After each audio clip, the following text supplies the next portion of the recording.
नमस्कार दोस्तों, मैं सतपाल वर्मा अपने YouTube चैनल एसपी टॉक्स में आपका स्वागत करता हूं। दोस्तों, पिछले वीडियो में मैंने आपसे डिस्कस किया था first and final bill, contractor bill. उसी सीरीज में आज हम डिस्कस करेंगे DFR-PW 24 running account bill, contractor bill. Running account bill कैसे बनता है, ये क्या है, कैसा फार्म है और इसके क्या प्रावधान है, ये अब मैं आपसे पूरी की पूरी डिटेल चर्चा में करूंगा। और आप बने रहिए, मेरे वीडियो को बिल्कुल भी स्किप ना कीजिए। यदि स्किप करोगे तो बातें अधूरी रह जाएंगी, समझ नहीं आएगा। जो सिट्टों पे काम कर रहे हैं, SDC हैं, SSC हैं, उनके लिए तो बहुत ज़रूरी है। और जो SS के परीक्षार्थी हैं, SS के एग्ज़ाम देने जा रहे हैं, उनके एग्ज़ाम में यही बिल आता है, रनिंग अकाउंट बिल ही आता है। फर्स्ट एंड फाइनल बिल नहीं आता उनके अकाउंट पेपर में। इसलिए ध्यानपूर्वक देखें इस बात को, सारे के सारे मेरे वीडियो को। बहुत बारीकियां बताऊंगा, ये आपको कहीं से नहीं मिलेंगी, बुक में भी नहीं मिलेंगी। डिटेल जो मैं टेक्निकलिटी बताऊंगा, इसकी बारीकियां बताऊंगा। उम्मीद करता हूं आप मेरे वीडियो को ध्यान से देखेंगे। चलिए इस वीडियो को शुरुआत करते हैं। देखिए आप अपने स्क्रीन पर, ये देखिए दोस्तों, कॉन्ट्रैक्टर बिल फार्म DFR-PW 24। यहां भी रूल 7.20 लिखा है, क्योंकि 7.20 में ये लिखा है कि ये बिल 4 प्रकार के होते हैं: 22 नंबर, 23 नंबर, 24 नंबर और 25 नंबर। पिछले वीडियो में हमने डिस्कस किया form DFR-PW 22 first and final bill. दोस्तों, 23 बिल यूज नहीं होता, 24 बिल यूज होता है। कौन सा? ये वाला अब मैं दिखाऊंगा आपको। इसका नाम है रनिंग अकाउंट बिल। अब इसके बारे में 7.23 में लिखा हुआ है, क्योंकि 7.20 में बताया कि 4 बिल हैं DFR में, 7.21 में फर्स्ट एंड फाइनल बिल था, 7.22 नंबर और 7.22 में था 23 नंबर बिल। इसलिए वो हमारा डिस्कस का विषय नहीं है, क्योंकि वो प्रयोग नहीं होता। हाँ, जो प्रयोग हो रहा है और जो HS के एग्जाम में आता है वो भी 24 नंबर फार्म आता है, जो हम डिस्कस कर रहे हैं। 23 नंबर नहीं आता और ना ही दफ्तरों में यूज होता, इसलिए हम 24 नंबर फार्म डिस्कस कर रहे हैं। ये 7.23 पर लिखा है कि ये form, this form is also intended for contractor for works only.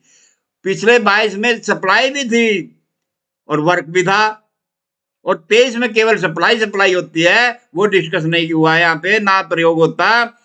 ये 24 बिल बताया कि केवल वर्क्स के लिए है, इसमें सप्लाई नहीं होती, सप्लाई का बिल नहीं बनता ये। और ये रनिंग अकाउंट बिल बनता है कैसे? मेजर वर्क के होते हैं, क्योंकि जो काम टेंडर के थ्रू करवाए जाते हैं वो सारे मेजर वर्क होते हैं, पता होना चाहिए हमारे को। और जो काम कोटेशन पे करवाए जाते हैं वो पेटी वर्क होते हैं।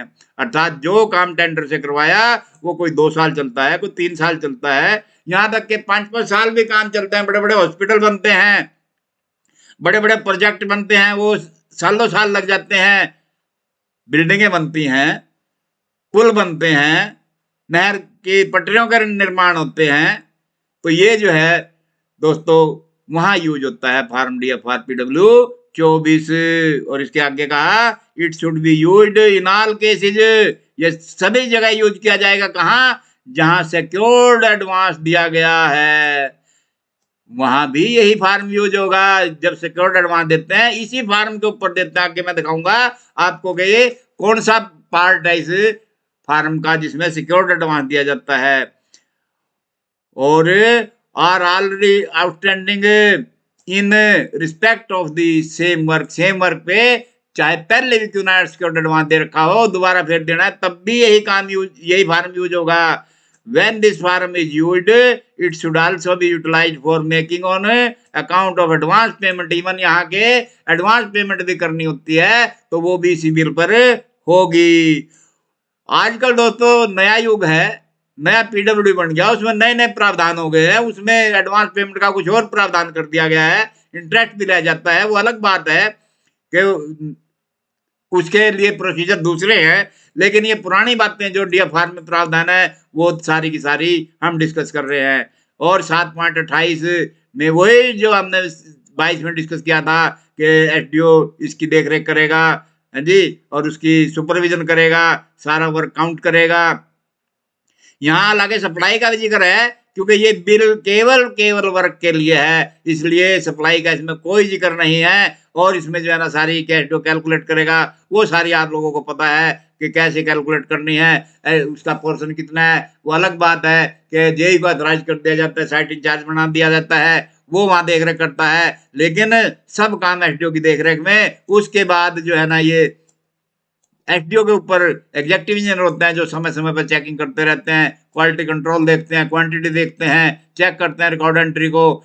और ये सारी होने के बाद फिर क्या करता है, मेमोरेंडम बनता है। इसी बिल में चौथा पार्ट है, उसका मैं दिखाऊंगा आगे आके, ये मैं आपको एक बता रहा था। इसके बाद फिर क्या होता है, सब डिविजनल इंजीनियर जो है वो अपनी पावर का प्रयोग करते हुए उसकी पेमेंट करता है, बिल भेजता है। एसडीओ पेमेंट नहीं करते, एग्जेक्टिव इंजीनियर पेमेंट करते हैं, क्योंकि पासिंग अथॉरिटी एग्जेक्टिव इंजीनियर है, डिसबर्सिंग अथॉरिटी एग्जेक्टिव इंजीनियर है। ये पुरानी बातें हैं, बहुत पुरानी है डीएफआर जहां एसडीओ का नाम है, अब वो बातें बदल चुकी हैं। तो ये दोस्तों देखिए आपका फार्म डीएफआर पीडब्ल्यू 24 ये है दोस्तों आपका। ये वही 720 का वाला दिया, 720 में बताया गया 24 भी बनेगा, ये 24 है और इसका नाम है रनिंग अकाउंट बिल। अब ये सारे के सारे यहाँ पे भरने होते हैं स्टार्टिंग में, 22 में पढ़े थे ना हमने, उसमें नीचे थे, इसमें यहाँ है सारे के सारे। अब इसमें क्या है दोस्तों, ये देखिए ये जो पोर्शन है आपका, ये ओरिजिनल फार्म है। जब आप फार्म बनाते हैं दफ्तरों में, इसी फार्म पे बनाना चाहिए। लेकिन आजकल कंप्यूटर का जमाना है, सॉर्ट कर दिया सारा काम है, वो भी दिखाऊंगा आपको कैसे सॉर्ट कर रखा है, किस तरह सॉर्ट करके काम करते हैं वो भी दिखाऊंगा मैं आपको। पहला पार्ट है इसका दोस्तों, अकाउंट ऑफ वर्क एग्जीक्यूटेड। इससे पहले आपके ये सारे आ जाएंगे, नेम ऑफ कॉन्ट्रैक्टर आ जाएगा, कैश बुक का वोचर नंबर आ जाएगा, जब लगे पेमेंट होगी तब आएगा नंबर। यहाँ पे नेम ऑफ वर्क क्या है, सीरियल नंबर इस बिल का क्या है, कौन सा फर्स्ट रनिंग है, सेकंड रनिंग है, थर्ड रनिंग है, फोर्थ रनिंग है, जो भी है वो नंबर आएगा। Number and date of his previous bill, मान लो यहाँ चौथा बिल है तो पिछला आएगा थर्ड बिल। और रेफरेंस ऑफ एग्रीमेंट, जो ठेकेदार और सरकार के बीच में एग्रीमेंट हुआ टेंडर के माध्यम से, उसका रेफरेंस आएगा। Date of written order to commence work, ठेकेदार को एक लेटर दिया जाता है जिसको हम वर्क ऑर्डर बोलते हैं, उसमें बताया जाता है, कंडीशन बताई जाती हैं कि तुम काम तुरंत शुरू कर दे और इतने दिन में काम कंप्लीट करना होगा। तो यहाँ वो date of commencement of work आएगी, date of actual completion of work. दोस्तों ये तब भरी जाएगी जब काम फाइनली कंप्लीट हो जाएगा, अदरवाइज यहाँ पे इन प्रोग्रेस लिख दिया जाएगा। क्या लिखा जाएगा, work in progress, WIP, work in progress लिख दिया जाएगा यहाँ पे। जब तक रनिंग बिल बनेंगे, जब फाइनल हो जाएगा तो यहाँ डेट ऑफ कंप्लीशन आएगी। इसी से पता चलेगा ना हमारे को कि ठेकेदार ने अपने जो टाइम लिमिट थी उसमें काम कर दिया अगना कर दिया। कैसे, डेट ऑफ कमेंसमेंट से लेकर के डेट ऑफ कंप्लीशन तक पीरियड मानेंगे। 3 साल का दिया और विद इन 3 ईयर कर दिया तो कोई पेनल्टी नहीं। यदि उसने ज्यादा पीरियड लिया है, उसने एक्सटेंशन ली ना ली, वो हम सारा प्रोसीजर अडॉप्ट करते हैं और उस पर कोई पेनल्टी है ना है, तभी इन्हीं बातों से देखा जाता है। अभी आता है अकाउंट ऑफ वर्क एग्जीक्यूटेड। इसमें क्या हुआ है, इसमें ये एक पोर्शन है बाएं हाथ में देखेंगे आप, क्या, एडवांस पेमेंट का। यदि कोई एडवांस पेमेंट उसको की है ठेकेदार को, आजकल दूसरा प्रोसीजर हो गया, पीछे हमने डिस्कस किया था 8(2) कॉन्ट्रैक्टर में कि उसको हम एडवांस पेमेंट करते हैं। आजकल हम इंटरेस्ट ले लेते हैं, पहले इंटरेस्ट नहीं था, ये जब का प्रोफार्मा है तो उस समय ये एडवांस पेमेंट आती है यहाँ पे। लेकिन वो जो एडवांस पेमेंट हमने करी है वो सारी यहाँ आएंगी। कौन सी, total as per previous bill कितनी थी, सिंस प्रीवियस हमने कितनी करी, और ये टोटल अप टू डेट कितनी होगी, दोनों को मिला करके this plus this is equal to this. अब दोस्तों ये 4 नंबर से लेकर के और आपका 8 नंबर तक क्या है, ये वर्क का लेखा जोखा है। क्या 4 नंबर में आइटम ऑफ वर्क क्या है, काम क्या हुआ, इसका यूनिट क्या, आगे बताऊंगा मैं आपको, प्रैक्टिकल करके दिखाऊंगा। रेट क्या था, quantity executed up to date, आज तक मेजरमेंट कितनी हो चुकी इस काम की, आज तक की अप टू डेट, चाहे कितने रनिंग बिल क्यों ना पेमेंट हो गए हो, टोटल अमाउंट कितनी होगी इंक्लूडिंग प्रीवियस रनिंग बिल, ये क्वांटिटी आ जाएगी।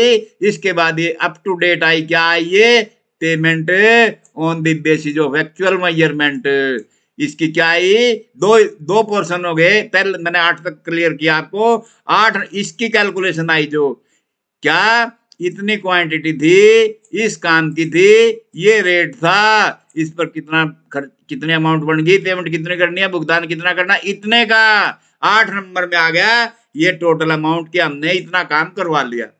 अब इसमें साथ में बताया जाता है कि सिंस प्रीवियस कितना हुआ, ये समझने वाली बात है।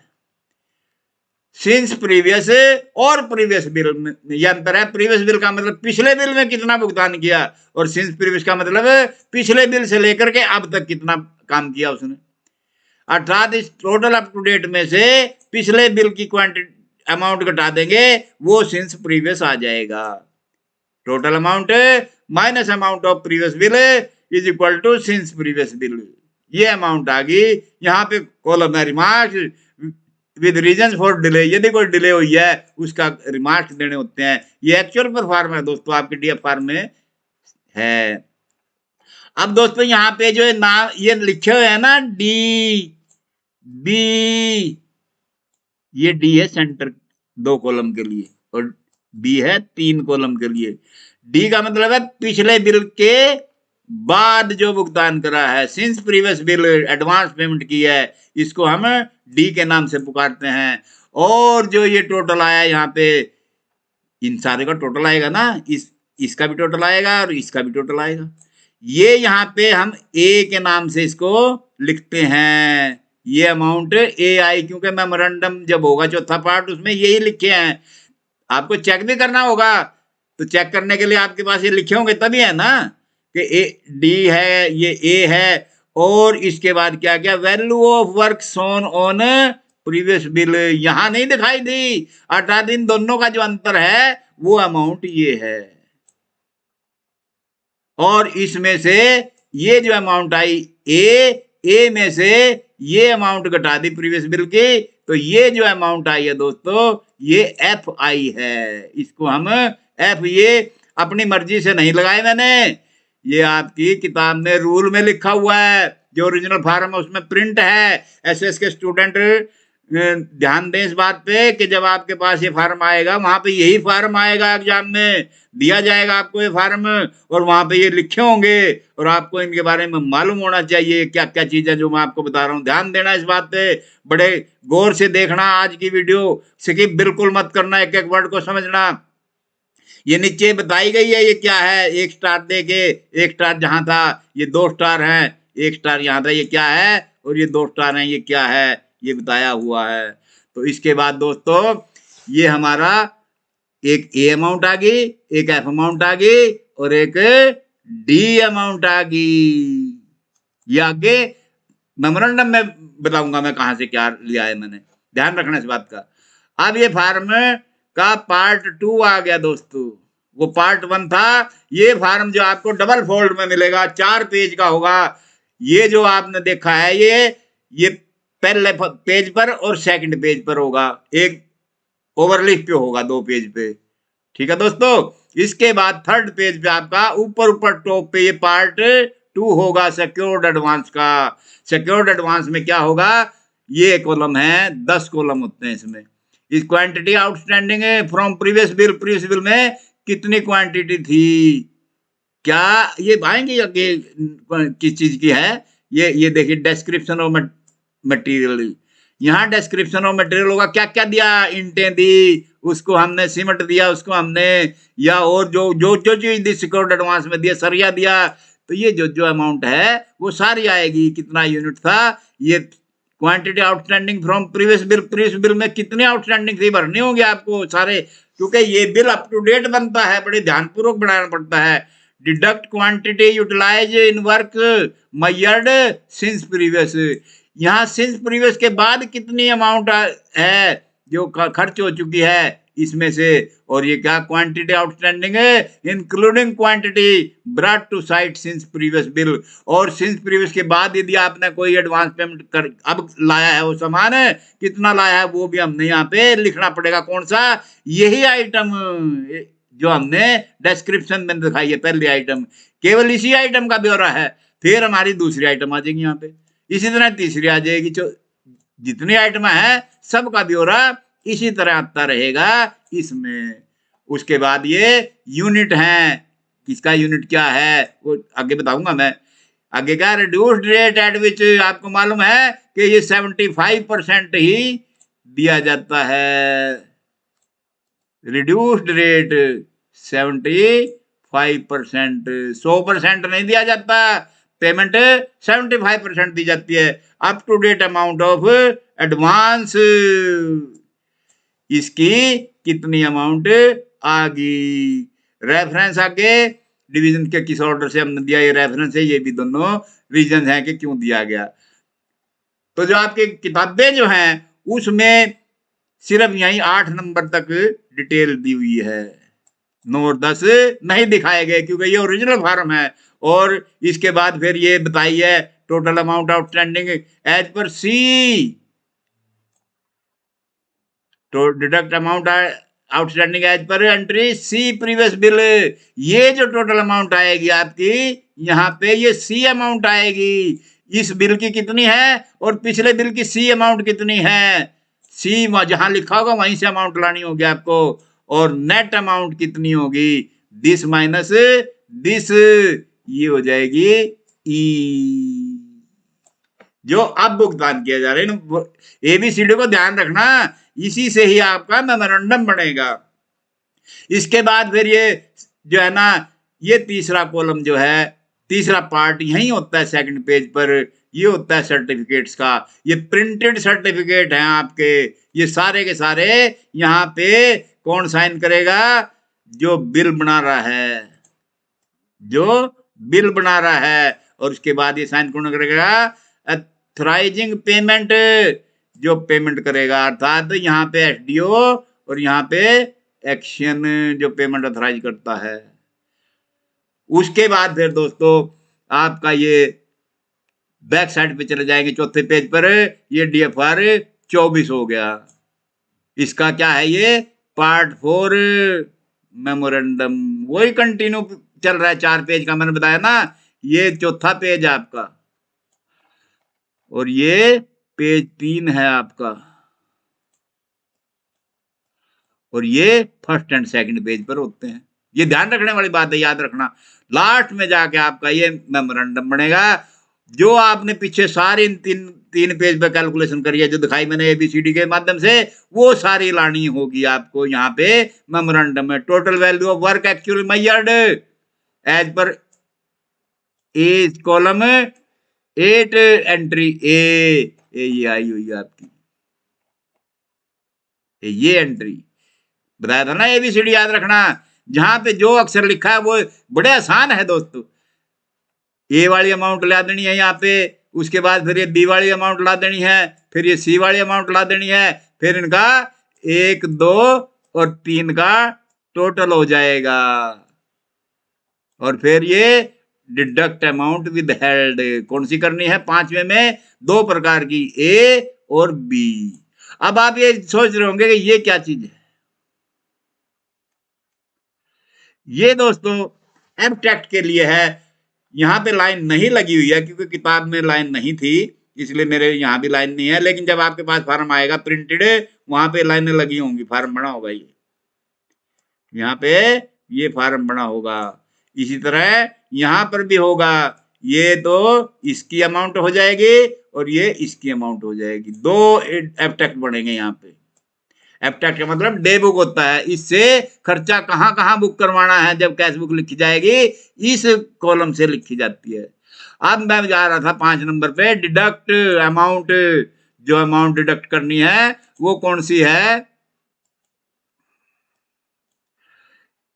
From previous bill as per last running account bill, ये तो ये है।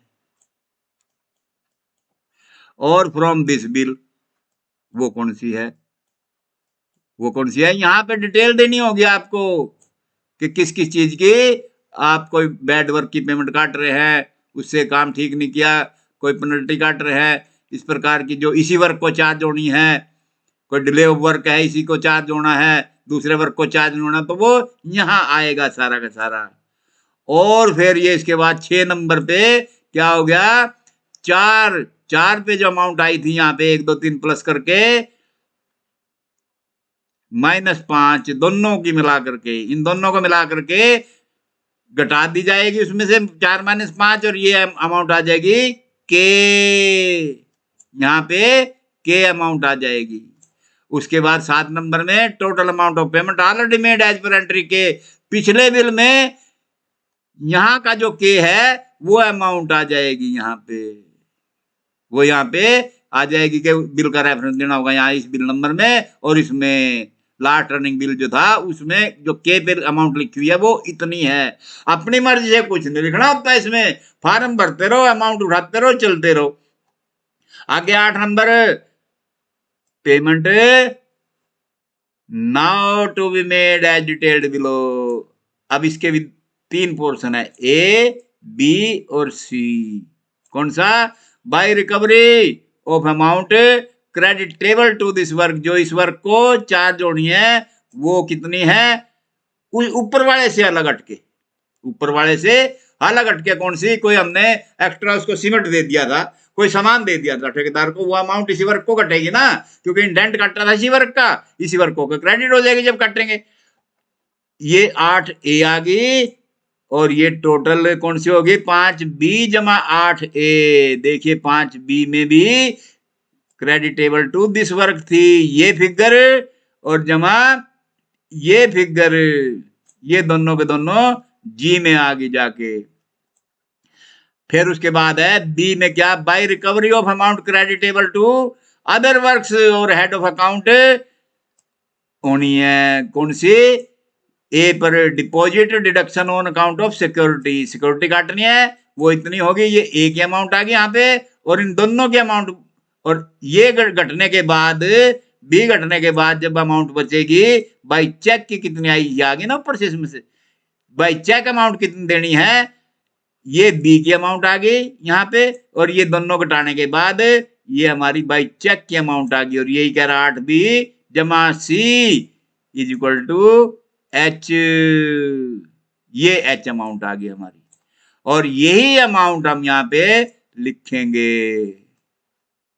और इसके बाद दोस्तों यहाँ पे ठेकेदार के साइन हो जाएंगे, उसकी तरफ से ये एक्नॉलेजमेंट एडवांस में ली जाएगी बिल के ऊपर ही, ये ध्यान रखना, बाद में नहीं, पहले ही ली जाएगी कि हाँ जी, ये इसका मतलब ये नहीं होता कि हम उसको पैसे नहीं देंगे, बस एक प्रोसीजर है कि यहाँ पे ठेकेदार के साइन होते हैं, और इससे प्री रिसिप्ट बोलते हैं इसको, प्री रिसिप्टेड होता है ये, ध्यान रखना। जो काम करने वाले हैं, एसडीसी हैं, अकाउंट्स क्लर्क हैं, जो बिल पास कर रहे हैं, या क्लर्क भी हो सकते हैं, ऑडिटर लोग हो सकते हैं, वो ध्यान रखना कि ठेकेदार के साइन होना चाहिए यहाँ पे, वरना कल को यदि कोई किसी प्रकार की लिटिगेशन क्रिएट हो जाती है और ठेकेदार तो कह देगा मैंने कौन से अनाउंसमेंट दे रखी थी, तुमने तो मेरे को कम पैसे दिए हैं, और वहां फिर तुम्हारी जिम्मेवारी फिक्स होगी। तो ये था दोस्तों फार्म 24, ये तो है फार्म के हिसाब से, एक्चुअल फार्म के हिसाब से दोस्तों। जो एचएसएस के स्टूडेंट है उनके लिए तो बहुत जरूरी है इसी फार्म पे प्रैक्टिस करना, लेकिन जो काम करने वाले हैं उन्होंने अपने थोड़ा शॉर्ट कर लिया है, वो भी मैं दिखाता हूँ आपको। ये फार्म 24 थोड़ा शॉर्ट कर लिया उन्होंने, क्योंकि कंप्यूटर का जमाना है, और सीधा कर लिया उन्होंने, ये कोई 4 फोल्ड पे नहीं है, कंटिन्यू 1 2 3 पेज हो जाते हैं, जितने मर्जी पेज बना लो। उसी तरह ये डिटेल है यहाँ पे, ये नेम ऑफ कॉन्ट्रैक्टर आ गया किसका है, और ये जो है ना, ये मैंने जो है ना किसी गाइड से उठाया है आपकी समझाने के लिए। ये अर्थ वर्क किया वो था ना, मैंने कहा था कि उस सारे कॉलम नहीं है, तो यहाँ पे ये क्या है, ये 1000 CFT है अर्थ वर्क, और ये 100 CFT, CFT का मतलब है क्यूबिक फीट, और ये 100 CFT का रेट है ये CFT का मतलब cubic feet stone flooring, brick work और अर्थ वर्क। रेट इसका 330 था, जो HSR का रेट था 1210 रुपए, 2420 रुपए। इसके 6 लाख बन गए, इसके 30,000 बन गए, 10,000 बन गए। क्वांटिटी अप टू डेट जो है ये क्वांटिटी हुई है, 10,000 में था ना, 10,000 के रेट में 30,000 ब्रिक वर्क का काम हुआ है, और ये 10,000 क्या हुए क्यूबिक फीट है। 30,000 cubic feet, 10,000 cubic feet, 6 lakh cubic feet ये है। और ये 10,000 का रेट था, और ये 1,000 का रेट था, और ये 100 का रेट है। परसेंट का मतलब 100, और 100% के आगे 0 लग गई, 1,000 का रेट है। और इससे ये अमाउंट बन गई यहाँ पे 1,98,000, 3,63,000 रुपए, 2,42,000 रुपए। लेकिन क्योंकि ये बिल फर्स्ट रनिंग बिल है, प्रीवियस दिया था, और जो हम बढ़ा रहे हैं ये सेकंड रनिंग बिल है। ये फर्स्ट रनिंग बिल है, उसके बाद घटा करके फर्स्ट रनिंग बिल के में 1,98,000 में से जो पहले पेमेंट की थी उसमें से ये घटा दिया, ये सेकंड रनिंग बिल की अमाउंट आ गई। इस बिल की अमाउंट की जिसको हम सिंस प्रीवियस बोलते हैं, और 363 में से जो पीछे पेमेंट की थी वो घटा के वो 99,000 आ गई। 242 में से जो पीछे घटाई, पीछे पेमेंट की थी, क्या की थी, 0, कोई पेमेंट नहीं की थी हमने, इसलिए टोटल अमाउंट आ गई। इनका टोटल 8,03,000 हो गया। अब कहता है deduct value of work shown in previous bill, कितना किया था 3,63,000, और बैलेंस कितना आ गया घटा के 440, 440 आ गया ना, 440 अमाउंट आ गई। अब आता है इसका, इसमें कोई एडवांस पेमेंट मैंने दिखाया था ना फार्म यहाँ पे कि एडवांस पेमेंट भी थी, क्योंकि गाइडों में एडवांस पेमेंट नहीं है, इसलिए यहाँ पे ये एडवांस पेमेंट का भी कॉलम आएगा आपके पास, वो अलग है फार्म जमने का। अब ये पार्ट 2 आ गया। पार्ट 2 में दोस्तों ये क्या है, सिक्योर्ड एडवांस, वो मैंने भर के दिखाया था कि ये आउटस्टैंडिंग प्रीवियस बिल कितना है, यूटिलाइज्ड सिंस प्रीवियस बिल कितना है, ये अमाउंट है सारी। क्वांटिटी आउटस्टैंडिंग किस चीज की, ब्रिक की, ब्रिक दी हमने उसको, ब्रिक के अगेंस्ट, वो ब्रिक लाया था खरीद के, उसके अगेंस्ट हमने सिक्योर्ड एडवांस दिया है, जो के 320 के रेट पर आई थी, लेकिन 75% अमाउंट हमने बताया था आपको, 75% रेट देना होता है। 240 रुपए के रेट से 96,000 बन गई, ये घटा के कि पिछला इतना था, इतना रह गया, यूटिलाइज इतना हो गया, बैलेंस 360 बच के 40,000 और अब दे दिया हमने, तो टोटल इसका 96 हो गया। 96 हो गया किसका, ये इसका पूरी 4 लाख। अब क्या हुआ, ये अमाउंट टोटल आ गई सी, दिखाया था मैंने आपको, वही वही के वही अंक लिखने हैं आपने भी, सी, क्योंकि बढ़ना है। अब वो जो सेकंड पार्ट, थर्ड पार्ट था सर्टिफिकेट का, वो सर्टिफिकेट है यहाँ पे, सारे के सारे सर्टिफिकेट है। लेकिन क्या करते हैं उसमें जो आजकल है, ये सर्टिफिकेट का पोर्शन छोड़ ही दिया लोगों ने, भरते ही नहीं, क्योंकि काफी हैं। लेकिन ये सारे के सारे लिखने चाहिए, सर्टिफिकेट टाइप करने चाहिए, यहाँ पे तीसरे पार्ट में टाइप होने चाहिए हमारे। उसके बाद चौथा पार्ट आता है मेमोरेंडम का। मेमोरेंडम में क्या हुआ, वही ए की अमाउंट इतनी आई, बी की इतनी आई, ये डी है एडवांस पेमेंट वाली, और ये सी आ गई इन तीनों का टोटल जाके। ये फिर डिडक्शन थी 5A में, 5B में, ये डिडक्शन पिछले हमने इतनी थी लेनी थी, इतनी काट ले, और ये 0 होगी यहाँ पे, इसीलिए टोटल में नहीं आएगी, और ये सेम टोटल यहाँ पे आ गया। उसके बाद दोस्तों total amount payment already made as per के, क्योंकि ये भी के आई है ना, के में से के ही घटाएंगे, के में से के घटाएंगे तो बैलेंस अमाउंट बनेगी।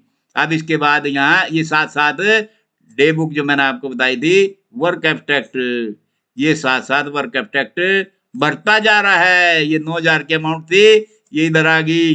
अब ये 30,000 की अमाउंट आई, कौन सी, payment now to be made as below by recovery creditable to this work, इस वर्क को जो क्रेडिट होनी है वो इतनी आ गई, ये इतनी आ गई, ये इधर से आ गई। अब ये जाके 5B का टोटल जमा 8A इक्वल टू जी आ गया।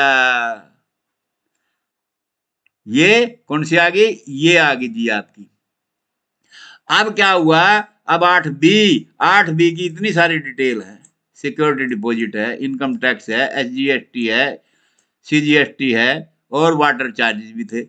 ये सारे मिला करके ये अमाउंट जो बनी वो हमारी घटाने के पश्चात और जो है ना चेक की अमाउंट निकल के आई हमारी 4 लाख, और ये इधर 445,075 अमाउंट इधर आ गई, और 30,000 ये थी, मिला करके ये 475 बन जाती है।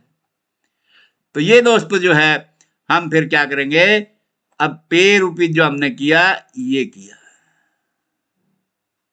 कौन सा, ये वाला पेमेंट बाई चेक, और यहाँ SD डिसबर्सिंग ऑफिसर, और ये रिसीव्ड रुपीज ठेकेदार की तरफ से यहाँ पे प्री रिसिप्टेड बना दिया। बातें सारी वही कर रखी, लेकिन दोस्तों क्या है कि शॉर्ट में चले गए। शॉर्ट में एग्जाम में तो शॉर्ट में नहीं होता। हाँ, दफ्तरों में फार्म की अल्पता के कारण, फार्म की नॉन अवेलेबिलिटी के कारण हम क्या करते हैं, कंप्यूटर पे फार्म बनाते हैं, और जो जो चीज आवश्यक है वो हम जरूर लिखते हैं इसमें। और ऐसा भी ये एक रूप बनाने लग गया आजकल कंप्यूटर पे। वही 24 है, मैं आपको दिखा रहा हूँ सैंपल के तौर पे, यही ऊपर आ गया इसमें। और ये सारी previous bill, since previous bill, और ये amount of up to date यहाँ पे सिर दिखा देते हैं ताकि गलती ना हो कोई। ये अप टू डेट अमाउंट आ गई, किसकी, ये आइटम थी, इसका ये रेट था, ये यूनिट थी, और ये क्वांटिटी एग्जीक्यूटेड थी, इसकी टोटल अमाउंट ये बन गई। प्रीवियस बिल में इतने पे भुगतान कर दिया, इसमें से ये घटा करके ये अमाउंट बच गई, और फिर इस पे वैट वगैरह लगा दिए, जो भी लगा दिए, टोटल अमाउंट फिर हमारी, क्योंकि सप्लाई है ये, टोटल अमाउंट इतनी सप्लाई एंड इरेक्शन है, इंस्टॉलेशन है, तो इसलिए ये आया। रनिंग अकाउंट बिल है, इसमें क्या हुआ, लेस ऑलरेडी पेड यहाँ दिखा देते हैं, वही प्रीवियस बिल कितना था, के अमाउंट ये दिखा दी, और इन दोनों में से घटा के ये अमाउंट बन गई। अब दोस्तों इसकी डिडक्शन आ गई, वही सारी डिडक्शन की अमाउंट यहाँ कर दी। वह फर्क इतना होया कि एब्स्ट्रैक्ट का फार्म यहाँ नहीं बनाया, एब्स्ट्रैक्ट अलग बना देंगे। शॉर्ट में आ गए ना, ये डिडक्शन हो गई, इसमें से ये अमाउंट घटाई, ये नेट पेबल हो गया जिसका चेक कटना है, और ये सर्टिफिकेट दे दिए दोस्तों, क्योंकि SDO के द्वारा दिया जाता है ना सर्टिफिकेट, और यहाँ पे ठेकेदार के साइन हो जाएंगे प्री रिसिप्टेड के। ये ध्यान रखना, जो ठेकेदार के साइन होंगे में टोटल अमाउंट के होते हैं अप टू डेट के। ये जो अमाउंट आई है इसके होंगे total amount up to date के साइन के, नेट पेबल के नहीं होते कभी भी ठेकेदार के, क्योंकि जो डिडक्शन हुई है उसका भी तो भुगतान ऊपर कर दिया हमने, वर्क एग्जीक्यूशन में तो आ गई वो अमाउंट। इसलिए ठेकेदार की जो प्री रिसिप्टेड होगी, ध्यान रखना वो टोटल अमाउंट वर्क डन की होगी बिफोर डिडक्शन। तो दोस्तों ये आपका फॉर्म 24 हो गया।